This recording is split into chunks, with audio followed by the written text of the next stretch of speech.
जेव्हा श्री स्वामी समर्थांचं आपल्या घरात आगमन होतं, जेव्हा श्री स्वामी समर्थ महाराज आपल्या घरात येतात, त्या दिवसापासनं आपल्या दुःखांची, आपल्या संकटांची, आपल्या विघ्नांची राख रांगोळी व्हायला चालू होते.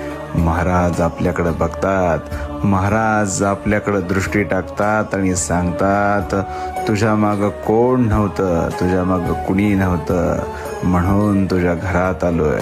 तुझा रक्षण करता, तुझा सर्व कार्य करविता आजपासून मी आहे. माझी सेवा करत राहा. ह्या सेवेचं फळ तुला एक दिवस असं मिळेल की तुलाच उमगणार नाही की तू काय मिळवलंयस. सगळ्यांना मिळवण्यापेक्षा मला मिळव. मी सदैव तुझा रक्षण करता होईल. श्री स्वामी समर्थ.